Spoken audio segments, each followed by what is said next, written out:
Quand on regarde le ciel la nuit, on peut voir des milliards d'étoiles.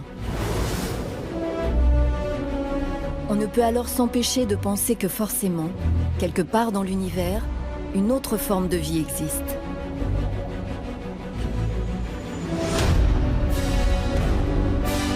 Aujourd'hui, les scientifiques sont plus près que jamais d'apporter des réponses à nos questions. Grâce à cet instrument, baptisé Kepler, ce télescope spatial traqueur d'exoplanètes est l'un des plus puissants jamais construits. Il y a un nombre prodigieux de planètes dans l'univers. Sa mission, découvrir des sœurs jumelles de la Terre. C'est la première fois qu'on trouve une planète semblable à la Terre et qui orbite autour d'une étoile semblable à notre Soleil. Les chercheurs tentent aujourd'hui de déterminer quelle forme de vie pourrait exister à la surface de ces planètes. Dans un océan spatial, sur une Terre où le Soleil ne se couche jamais,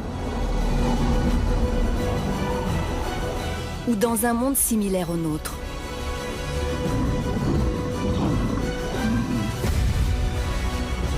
Cet engin spectaculaire pourrait nous permettre de répondre à cette question fondamentale.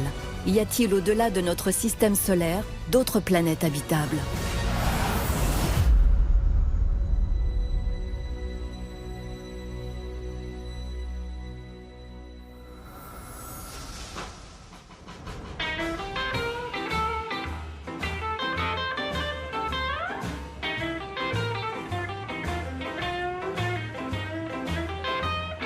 Les extraterrestres existent-ils ?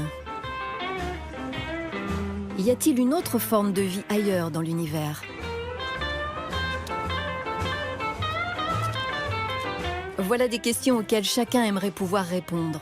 En particulier Chris McKay, astrobiologiste à la NASA.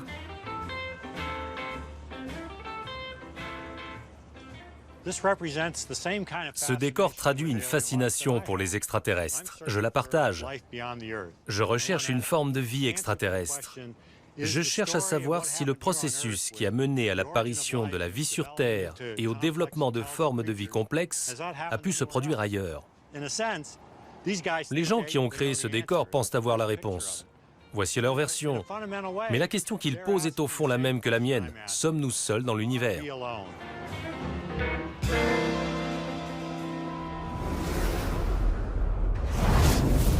La recherche de vie extraterrestre ne relève plus de la science-fiction. Trouver E.T. semble désormais à portée de main, et ce grâce à un instrument unique au monde.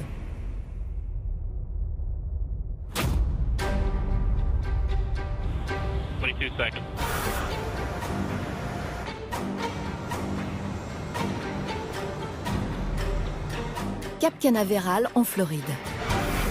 T-minus 5, 4, 3, 2, start, 1, 0. À bord de cette fusée se trouve le chasseur de planètes le plus perfectionné jamais construit.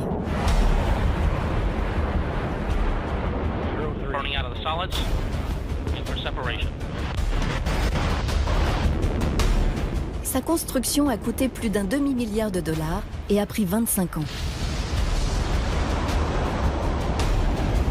Son nom, le télescope spatial Kepler. Prévu pour durer 7 ans, sa mission consiste à trouver de nouveaux mondes susceptibles d'abriter la vie.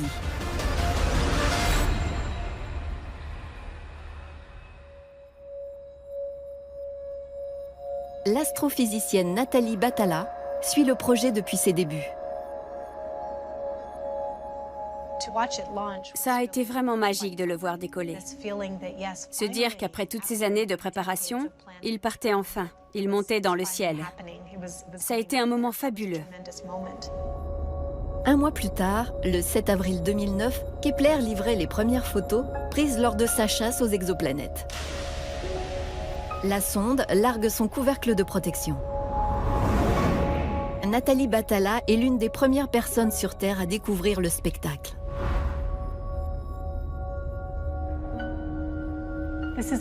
Voici la première image de Kepler. Elle nous est parvenue à la NASA environ 24 heures après l'éjection du couvercle de protection. Presque tout le monde était parti, sauf moi. J'étais restée. Quand l'image s'est formée sur mon écran, ça m'a fait penser à du champagne. Toutes ces étoiles, on aurait dit de petites bulles. C'était absolument grandiose. Et je me suis sentie un peu coupable de profiter toute seule de cet instant à 9 h du soir. Chaque minuscule point correspond à une étoile.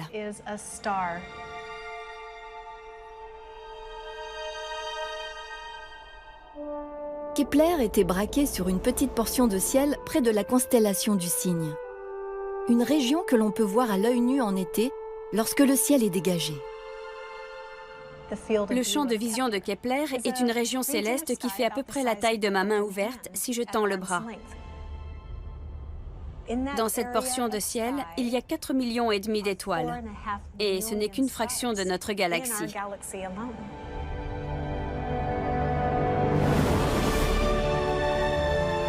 Ce ne sont pas cependant les étoiles que Kepler traque, mais bien les planètes en orbite autour d'elles. Seul problème, le télescope ne peut pas voir les planètes, car celles-ci sont bien plus petites et bien moins lumineuses que les étoiles. Elles sont donc masquées par leur éclat.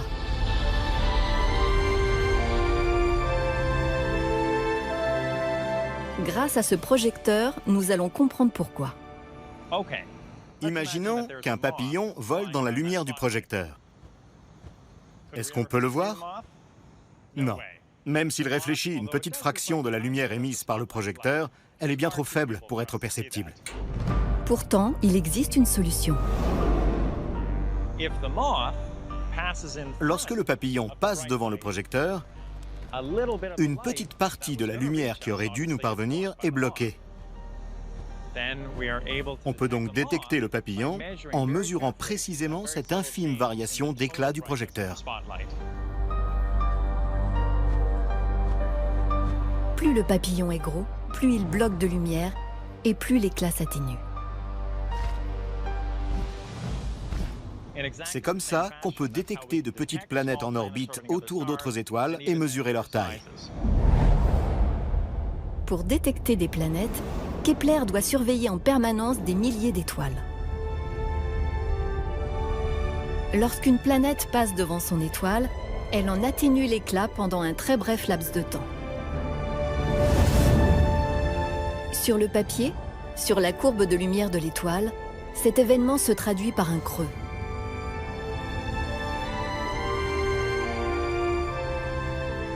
Or, dès le départ, Kepler a détecté une variation d'éclat de certaines étoiles. En seulement 6 semaines, le télescope localise 5 nouvelles planètes.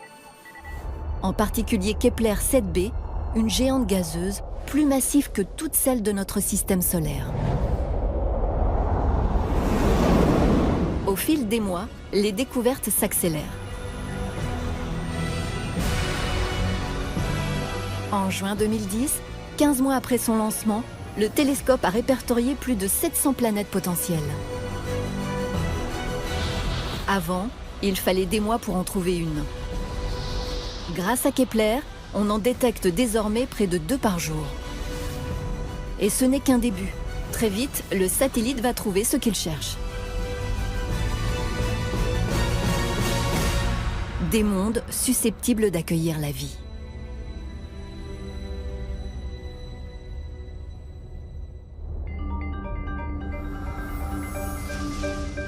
Le télescope spatial Kepler a été conçu pour répondre à des questions fondamentales.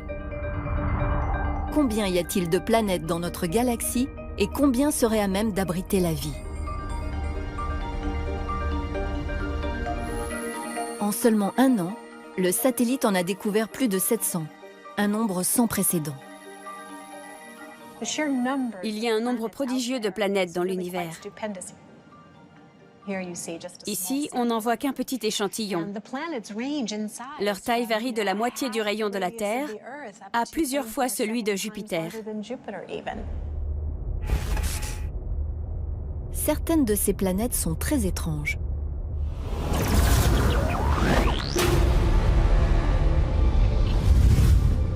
en 2011, Kepler découvre un monde qui évoque l'enfer. Kepler 10b est une planète calcinée. Elle possède un océan plus grand que le Pacifique, mais ce n'est pas un océan d'eau, c'est de la lave fondue. La face éclairée présente une température de surface supérieure à celle requise pour la fusion de l'acier. C'est une vraie boule de feu. Quelques mois plus tard, en septembre, le satellite découvre Kepler 16b. Cette planète ne tourne pas autour d'une, mais de deux étoiles, tout comme la planète de Luke Skywalker dans la Guerre des Étoiles. Une des planètes de Kepler a été surnommée Tatooine, parce qu'elle tourne autour de deux étoiles comme dans Star Wars. Si on pouvait s'y rendre, on verrait deux soleils monter et descendre dans le ciel à différentes heures. Un casse-tête pour les astronomes. Ces planètes sont fascinantes. Ce ne sont pas de simples mondes extraterrestres, mais des planètes potentiellement habitables que doit localiser Kepler. Quelles sont donc les conditions nécessaires à l'apparition de la vie? Pour répondre à cette question, il faut observer le seul berceau de vie connu à ce jour. La Terre. On sait que la Terre est habitable, puisque habitée. Et on ressent le besoin de trouver une autre planète semblable ailleurs dans l'univers.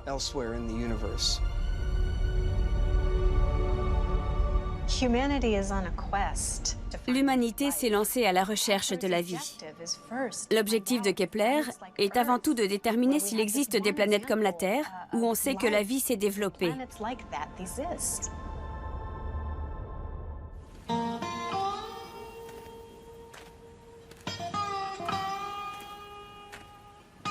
Quelle est donc la particularité qui fait de la Terre un milieu propice à la vie? Chris McKay a étudié la question pendant des années et il n'a identifié qu'un seul élément essentiel à la vie sur Terre. On n'a trouvé aucun organisme sur Terre qui puisse vivre sans eau liquide. Et ce n'est pourtant pas faute d'avoir cherché, que ce soit dans les régions les plus chaudes comme dans les plus froides. La vie telle que nous la connaissons est donc impossible sans eau liquide. Par chance, l'eau est composée de deux des éléments les plus abondants dans l'univers, l'hydrogène et l'oxygène. On a même détecté de la vapeur d'eau dans les nuages de gaz de l'espace lointain. Mais l'eau liquide est plus difficile à trouver, car elle n'est présente que dans des conditions de température bien particulières, comme sur la Terre. Le Soleil est comme un feu. Il procure de la lumière et de la chaleur. Et c'est grâce à cette chaleur que l'eau est maintenue à l'état liquide sur notre planète. Si la Terre était trop loin du Soleil, l'eau serait gelée. Si elle était trop près, l'eau serait sous forme de vapeur. Elle doit être pile dans la zone où l'eau se présente sous forme liquide. C'est ce qu'on appelle la zone habitable, ni trop chaude ni trop froide, juste à la bonne température.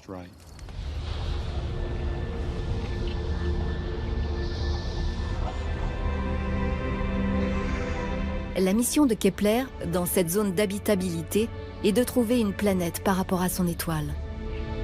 Un élément clé est la vitesse à laquelle la planète orbite autour de cette étoile. Quand une planète est très proche de son étoile, elle en fait rapidement le tour.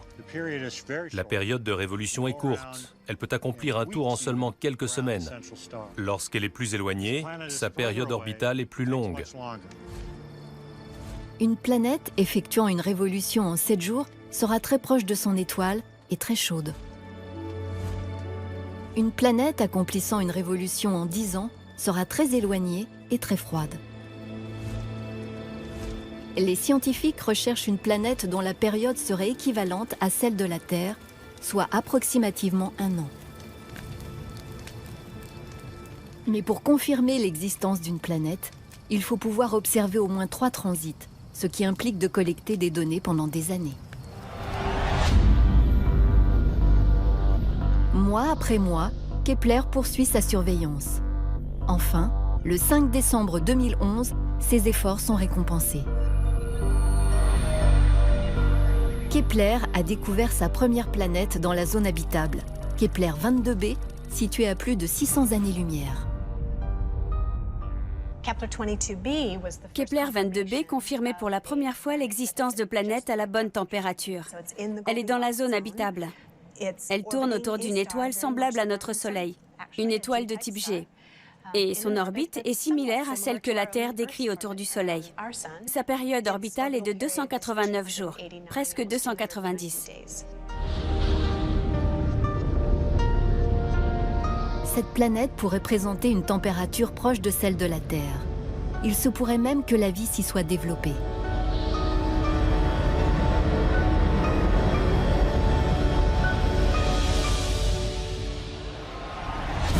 Mais pour savoir sous quelle forme, nous devons déterminer de quel type de planète il s'agit. Dans notre système solaire, il existe deux familles de planètes. Les géantes gazeuses, comme Jupiter et Neptune, qui n'ont pas de surface solide, et les petites planètes rocheuses, comme la Terre. Kepler 22b est entre les deux. Mesurant environ 2,5 fois la taille de la Terre, elle est plus grosse que toutes les planètes rocheuses que nous connaissons, mais plus petite que les géantes gazeuses. À quoi peut-elle donc ressembler ? Ce qu'on peut déjà dire, c'est que cette planète n'est sûrement pas entièrement solide. Ce n'est pas une grosse boule rocheuse. D'après nos recherches, toutes les planètes plus grosses que les planètes telluriques ont beaucoup d'eau et parfois aussi une atmosphère. Il y a donc fort à parier que Kepler 22b est une planète rocheuse avec un océan très dense, très profond. Si c'est le cas, Kepler 22b serait entièrement recouverte d'eau.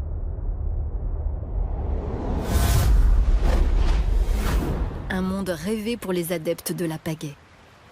Mais que verrait-on en se promenant en kayak à la surface de cette planète océan ? Si vous faisiez du kayak sur Kepler 22b, en haut dans le ciel, vous verriez une étoile qui vous rappellerait notre propre Soleil. Une étoile tirant sur le jaune et faisant à peu près la même taille que le Soleil. Ce qui est intéressant, c'est que la densité de l'eau serait approximativement la même sur Kepler 22b que sur la Terre. Il n'y aurait pas vraiment de différence. La gravité à la surface de la planète serait peut-être un peu plus forte ou un peu plus faible, mais pas tellement. Pourtant, sous la surface de l'eau, cet océan ne ressemble à rien de connu. L'océan aurait des milliers de kilomètres de profondeur. On ne pourrait pas aller explorer les fonds marins parce qu'ils seraient trop éloignés. Malgré tout, Kepler 22b pourrait bien réunir les conditions essentielles à la vie, de l'eau liquide et de l'énergie fournie par son Soleil. Et son océan très profond pourrait abriter un écosystème entier.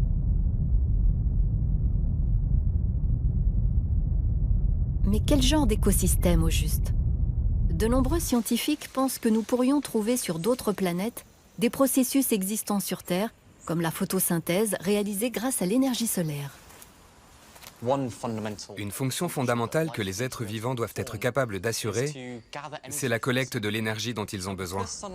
La lumière du Soleil est une source d'énergie tellement abondante ici sur Terre, et sur toute autre planète en orbite autour d'une autre étoile, qu'on peut s'attendre à ce que la photosynthèse, et donc les plantes, soient relativement communes dans notre galaxie. Se pourrait-il donc qu'il y ait des plantes dans ce monde aquatique ? Si tel est le cas, elles ont dû se débrouiller pour pousser sans terre. Sur une planète océan, le principal défi pour des plantes serait d'arriver à flotter. Elles ne pourraient pas se laisser couler trop profondément. On peut imaginer par exemple des vésicules remplies de gaz qui feraient office de flotteurs. Ces végétaux pourraient alimenter une forme de vie animale. Mais à quoi ces animaux pourraient-ils ressembler ? Jeff Marcy nous en dresse le portrait. Les lois de la physique nous fournissent de premières indications. Toute espèce vivant sur une planète océan en orbite autour d'une étoile va chercher à se déplacer rapidement et aura donc une forme hydrodynamique. Elle aura besoin d'un système de propulsion, des nageoires. Il lui faudra collecter des nutriments. Elle aura donc une sorte de bouche et elle aura probablement besoin de voir. Elle aura donc des sortes d'yeux. Cette idée peut sembler un peu géocentrique, mais la vie extraterrestre pourrait bien avoir des caractéristiques qui rappellent celles de la vie sur Terre.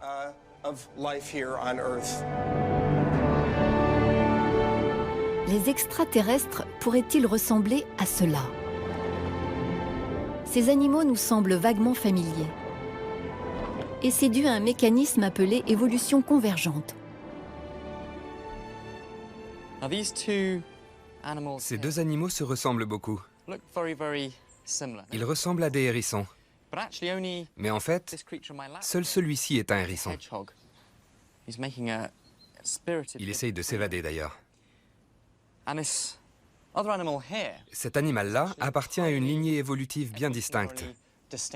C'est un tenrec, un mammifère insectivore. Le tenrec est en fait plus proche de l'éléphant que du hérisson. Ça montre que, même au sein de deux lignées évolutives très différentes, la sélection naturelle face à un problème de survie comme éviter d'être dévoré par un prédateur conduit à l'adoption d'une solution convergente.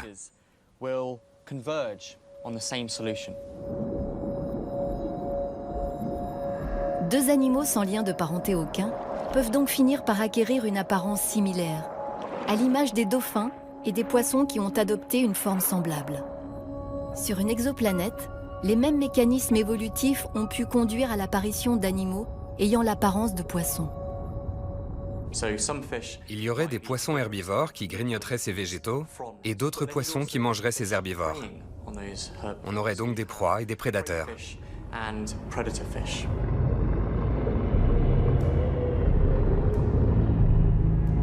Certaines caractéristiques des prédateurs terriens pourraient se retrouver chez les prédateurs de cette planète. Les chasseurs solitaires sont en général plus gros que leurs proies. Ils ont une vue perçante et leurs dents sont acérées.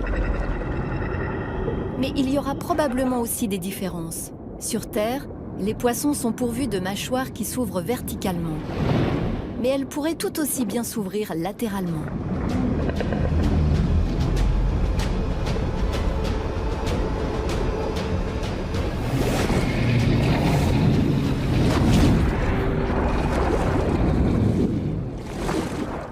Comme sur la Terre, la lutte entre chasseurs et proies contribue à guider l'évolution.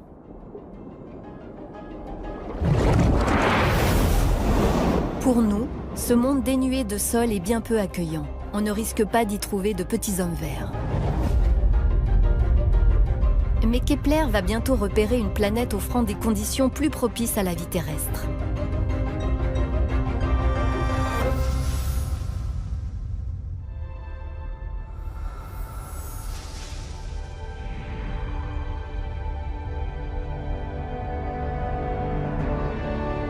Grâce à Kepler, une sonde révolutionnaire, nous sommes plus près que jamais de découvrir si E.T. existe réellement. Nous avons déjà détecté des centaines d'exoplanètes dans notre galaxie, et l'objectif des chercheurs est de localiser une planète d'une taille comparable à la nôtre. Car c'est sur une telle planète qu'on a le plus de chances de trouver des océans et des continents.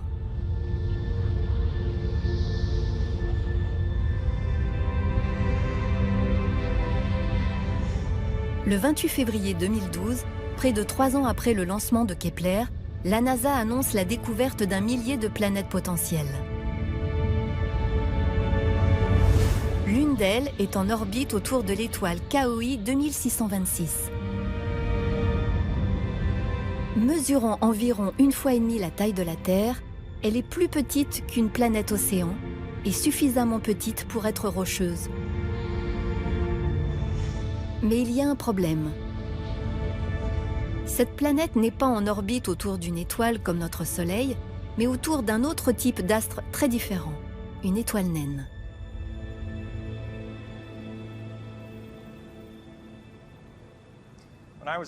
À l'école, on m'a dit que le Soleil était une étoile moyenne, ce qui est absolument faux. Notre Soleil n'est pas une étoile moyenne. La plupart des étoiles de la galaxie sont bien moins massives et produisent bien moins d'énergie que le Soleil. On appelle ces étoiles de très faible masse des naines de type M. Notre Soleil est de couleur jaune. Il est très massif, très large, et en comparaison, ces naines M de faible masse sont toutes petites. Elles représentent 10 à 20% de sa taille, 10 à 20% de sa masse, et ne produisent qu'un millième de son énergie. Également appelée naine rouge, cette étoile est si peu brillante qu'on pourrait croire que sa planète est trop froide. Pourtant, elle est juste à la bonne température. Une étoile de type M émet nettement moins de lumière que notre étoile. Pour obtenir la même quantité de chaleur, il faut donc s'approcher plus près. Mais il y a quand même une zone habitable. Il suffit de s'approcher suffisamment près pour que la chaleur maintienne l'eau à l'état liquide. Mais la proximité d'une étoile peut engendrer une situation particulière. La gravité exercée sur le côté le plus proche de la planète est plus forte. Résultat, la planète présente toujours la même face à son étoile. C'est un phénomène que les astronomes appellent la rotation synchrone. Ce monde a donc un côté éclairé, toujours chaud, et un côté sombre, toujours froid. À première vue, la vie semble impossible sur une telle planète en raison de l'absence d'atmosphère.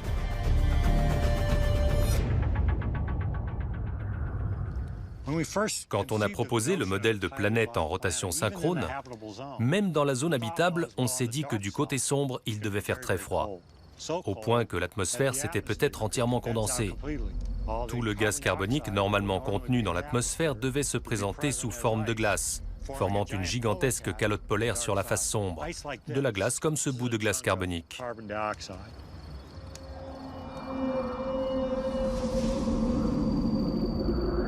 Mais Kevin Eng, spécialiste de l'atmosphère, n'est pas convaincu. Tel un météorologue de l'espace, il s'est mis en devoir d'étudier le climat de manière plus approfondie en modélisant l'atmosphère de planètes extrasolaires. À cet effet, il a exploité les informations que l'on possède sur les naines rouges. Et voici ce qu'il a obtenu. Vous voyez ici la carte des températures de surface. Là, au milieu, c'est la zone où la température est censée être la plus chaude. Cette différence de température entre la face chaude et la face froide a des conséquences importantes sur l'atmosphère. Ici, dans la zone sombre, l'air se refroidit et descend, s'étalant au sol sur toute la planète. Cet écoulement engendre un vent qui souffle à la surface jusqu'à la face chaude. Dans la zone de jonction, l'air s'échauffe et s'élève avant de regagner la zone froide. Si cette planète possède une atmosphère, elle est donc également caractérisée par un système de vent permanent. Ces vents atténuent les différences de température et empêchent l'atmosphère de geler, ce qui signifie que cette planète est peut-être habitable, avec une atmosphère stable et un climat agréable.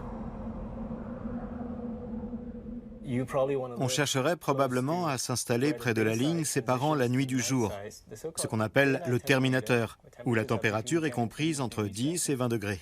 C'est un bon emplacement.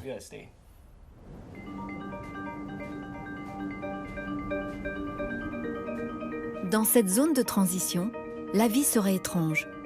On vivrait constamment à l'heure de l'apéro, à la lueur d'un soleil qui ne se coucherait jamais. Dans ce monde où le soleil ne se déplace pas, la face éclairée est trop chaude et la face non éclairée est trop froide et trop sombre. La vie n'est envisageable que dans cette zone où le soleil est perpétuellement sur l'horizon. En se plaçant ici et en regardant le ciel, on verrait une naine rouge, une étoile beaucoup plus rouge que le soleil vu depuis la Terre. Sur cette planète, tous les végétaux devraient s'adapter à ce coucher de soleil permanent. Sur Terre, les plantes captent la lumière du soleil grâce à la chlorophylle. Ce pigment vert leur permet d'exploiter la lumière jaune émise par notre étoile.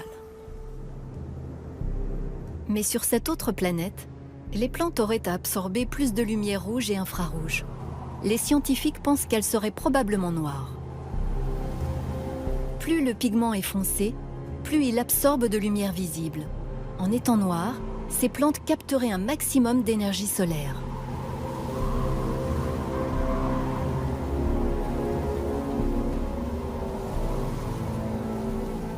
Pour les plantes, cette situation serait probablement plus facile à gérer, le fait que le Soleil soit immobile dans le ciel.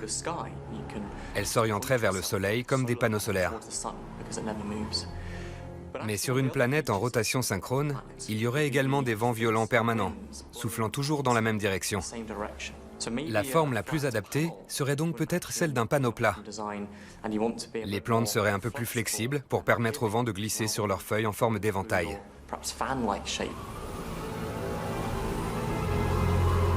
Mais si cette planète abrite des plantes, pourrait-elle également héberger des animaux?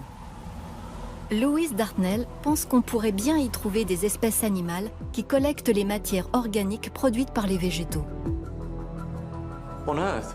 Sur notre planète, on a des organismes filtreurs, des animaux qui filtrent les particules ou les petits bouts de nourriture charriés par l'eau. Sur une planète comme celle-ci, on pourrait observer une stratégie similaire sur la terre ferme. Il pourrait par exemple y avoir des sortes de baleines terrestres. De même que nos baleines filtrent le plancton dans l'océan, ces grands animaux statiques essaieraient pour se nourrir de filtrer les particules apportées par le vent.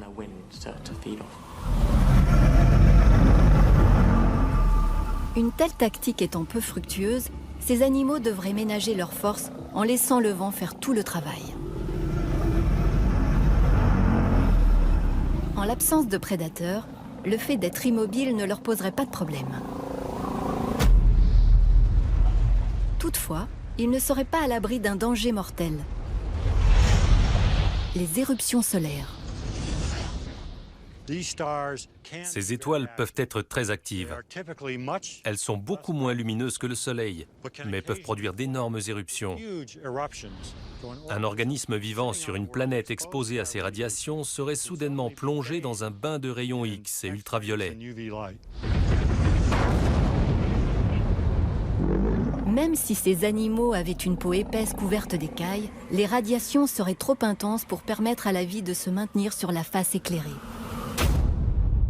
Et sur la face non éclairée? Malgré l'absence de lumière, Lewis Dartnell pense que la photosynthèse y serait peut-être possible.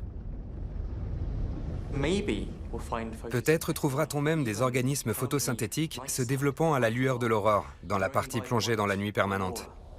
Peut-être y a-t-il juste assez d'énergie pour permettre à des formes de vie microscopiques de se développer.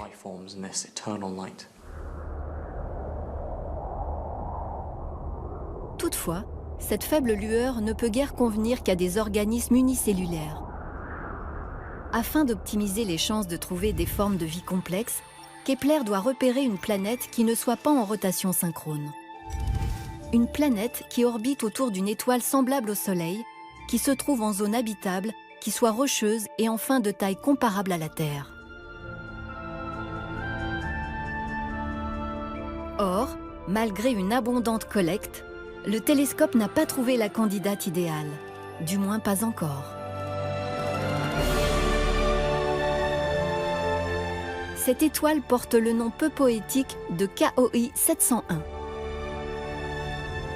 Début 2011, Kepler détecte à sa périphérie les signes de la présence non pas d'une, mais de 3 planètes.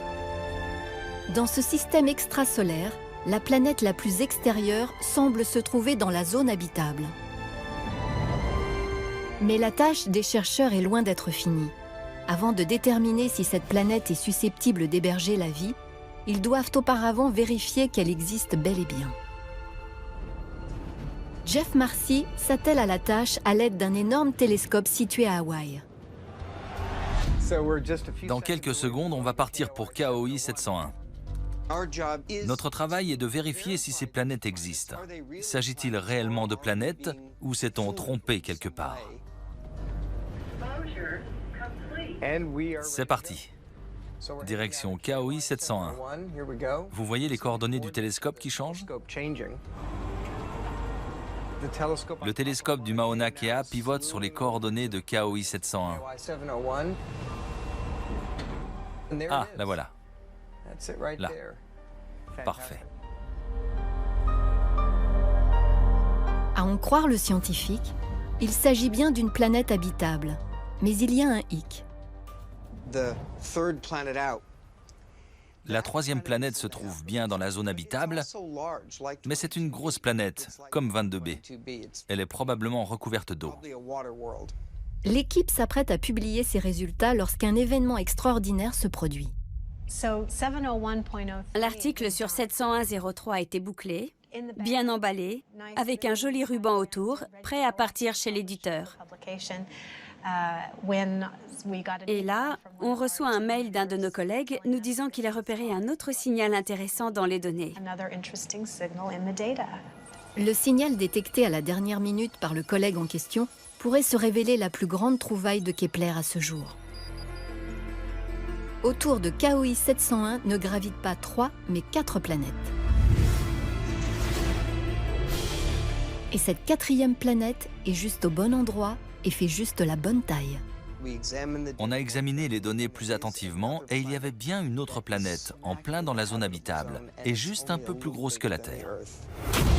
Kepler a trouvé la perle rare, une planète située dans la zone habitable et suffisamment petite pour être constituée d'eau et de roches, tout comme la Terre. On peut marcher dessus, c'est un sol rocheux. C'est la première fois qu'on trouve une planète semblable à la Terre et qui orbite autour d'une étoile semblable à notre Soleil. Cette planète se trouve à plus de 1200 années-lumière. Même nos vaisseaux spatiaux les plus rapides mettraient plusieurs millions d'années pour l'atteindre. Mais c'est le monde le plus semblable à la Terre qu'on ait jamais découvert. Quand je pense à cette planète, j'en ai des frissons dans le dos. Un monde où la vie a toutes les chances de s'être développée.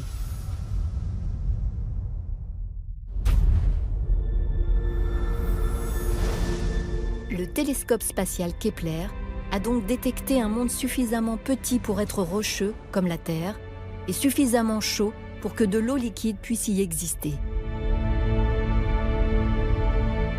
C'est une découverte extraordinaire.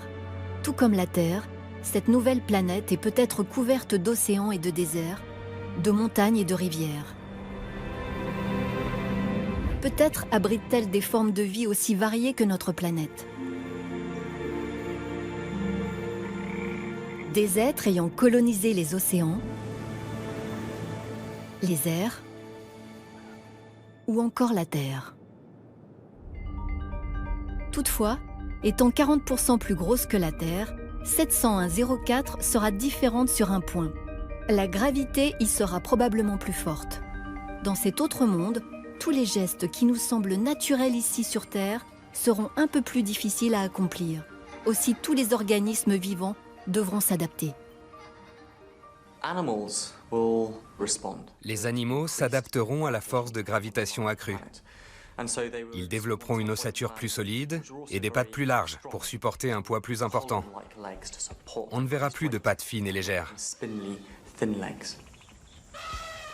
Sur 701.04, les êtres vivants pourraient même acquérir un plus grand nombre de pattes. Mais est-ce seulement possible ? Sur Terre, des animaux comme les araignées ou les crabes se déplacent sur 8 pattes. Mais les grands vertébrés sont bâtis différemment. Ils sont pourvus de 2 ou 4 pattes. Les grands animaux à 8 pattes peuvent-ils exister ?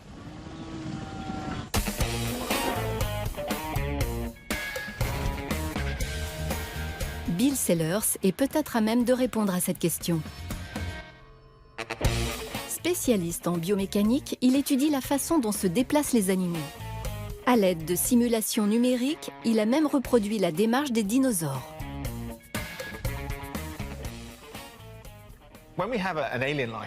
Pour un animal extraterrestre, on utilise la forme du corps pour créer la charpente du robot. On ajoute des moteurs pour faire bouger l'animal, puis on demande à l'ordinateur de déterminer quels sont les mouvements les plus efficaces pour cette forme donnée. Bill Sellers applique la même technique à une créature extraterrestre qui serait dotée de 8 pattes. Un tel animal pourrait-il exister et si oui, comment se déplacerait-il ? À l'aide d'un algorithme génétique, l'ordinateur génère des centaines de mouvements aléatoires avant de les tester. Au premier abord, les résultats sont peu convaincants. L'animal est censé avancer, Mais comme vous le voyez, s'il ne synchronise pas bien ses mouvements, même s'il continue à bouger ses pattes, il perd toute sa vitesse et il se met à reculer de façon très instable. D'autres exemples d'échecs, par exemple celui-ci. La première paire de pattes trébuche, l'animal pique du nez, et comme le poids est concentré à l'avant, les pattes de derrière moulinent dans le vide. C'est là encore un échec total. Ce n'est pas un modèle viable.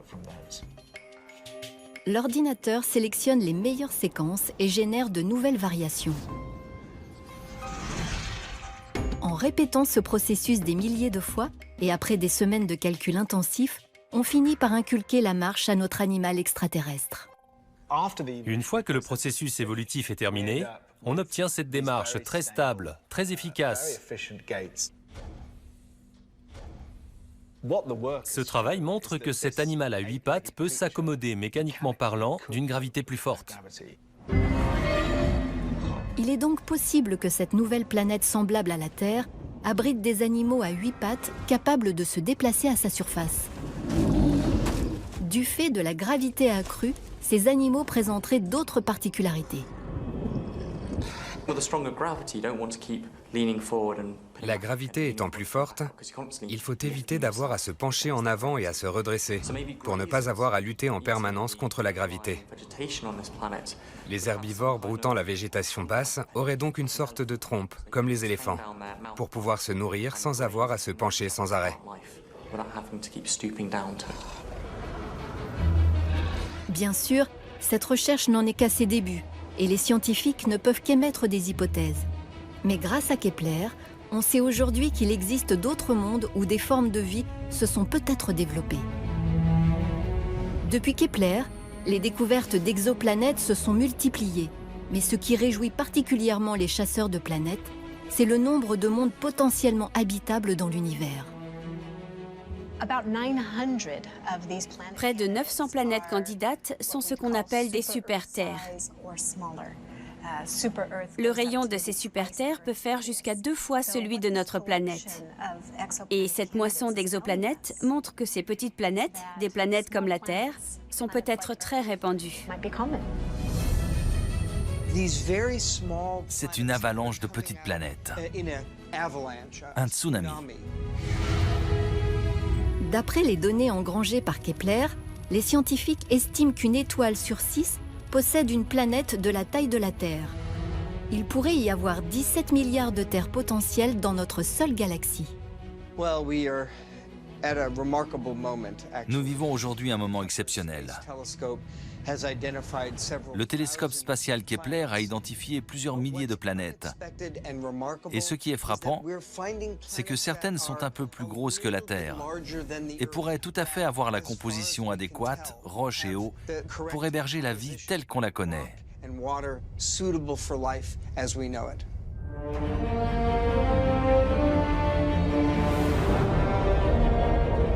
Après une interruption d'1 an due à un problème technique, Kepler a repris sa mission de recherche d'exoplanètes qui devrait se poursuivre jusqu'en 2016. Mais nous savons d'ores et déjà que les planètes comme la Terre sont nombreuses. Serons-nous bientôt en mesure de l'affirmer ? Nous ne sommes peut-être pas la seule forme de vie dans l'univers.